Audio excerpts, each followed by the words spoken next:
the Snyder cut. You know I had to do it. You know I had to do a spoiler review right here, right now. The first 5 minutes of the film, I knew that I would like this better than the previous 2017 version. Just seeing how Superman's death at the end of Batman vs. Superman, when he's killed by Doomsday, how his death sent a shockwave and ignited the mother boxes and got this whole thing started. I think that makes sense. It's a hell of a lot better than that awkward cell phone scene with the horrible Superman face CGI crap. But it made a lot more sense. It was just refreshing to see Batman be serious.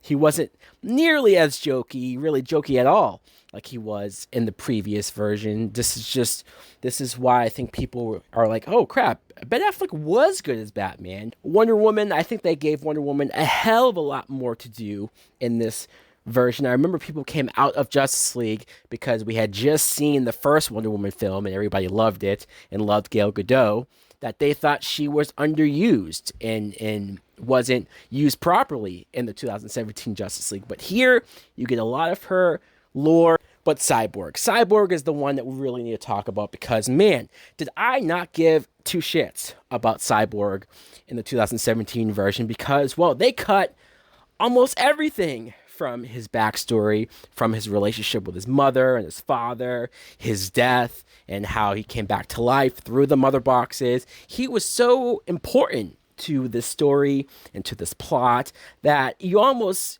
can't imagine a film, even though we saw it, that existed without all of that backstory stuff for him, for a character that didn't have his own movie, didn't have his own fleshed out origin that we saw. You needed these scenes. Jason Momoa, Aquaman, was great. I thought he had so many cool one-liners and bits that made him a badass, but made him as like, yeah, I like that he's our Aquaman going forward. Ezra Miller as Barry Allen. Ezra Miller, I'm having issues with, obviously, with between the footage of the woman that he choked and whether or not I really care to see him as the Flash going forward in his own film. He still has a lot of jokey moments in this movie. I don't really still like him as the Flash, but at least he's not as bad. I will say this. He's not as bad as he is in the previous version. He had a lot of interesting stuff. Him too, with his backstory with his father and even a cool scene with Iris. I'm not sold on him as the Flash, whether it's performance-wise or whether I just don't like him as a person. Superman. Look, I don't love that they have to dig up Superman's body and they bring him back in that way, but I feel like his resurrection is handled so much better given the time that it takes for him to come back to his memories with Lois and the farm. And seeing him wear the black suit is the most epic thing that I think we ever could have seen. I loved it. It really helped to rewatch Man of Steel and BVS before this, so that it felt like a complete journey for Clark and Superman. I still want to see Man of Steel 2. I think we're kind of getting robbed of that. And a couple scenes, like you have Darkseid, who I thought looked great, and I was just way too jazzed to see him in live action for the first time. We got a couple of good action shots with him. And I thought the music, yeah, there was a lot of slow motion, which Zack Snyder loves. Maybe if you cut out the slow motion, the movie would be 3 hours instead of 4. The ending, you had that Lord of the Rings type ending where there was like 3 different endings, and you had the Joker scene. It ended up being just another nightmare dream scene that Bruce Wayne has. I thought that was great though, because we don't know if we're ever going to get this, but they're establishing a Justice League Part 2 where Superman, I guess, is going to go evil. I don't love that. I know that it's predicated on Lois Lane living or dying.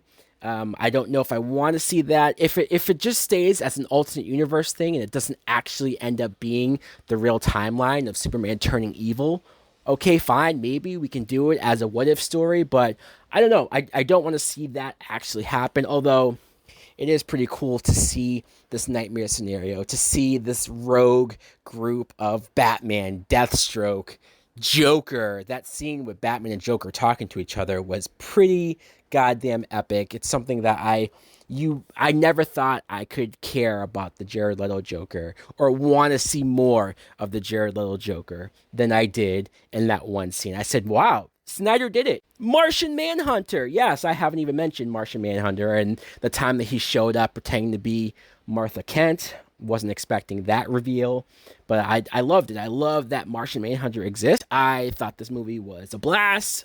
Look, is it perfect? No, but is it a hell of a lot better than what we had beforehand? You're damn right it is. Is it something that I would watch again? It's a hell of a commitment. 4 hours, you almost have to make a whole day out of it, but it's something that I would definitely be down to own and watch whenever I have the chance. So guys, let me know, spoiler time around, if you enjoyed the Justice League, Zack Snyder's Snyder cut of Justice League. Did you love it? Did you like it? What was your favorite moment? What was your least favorite moment? Thanks for watching. Like, comment, subscribe. Later!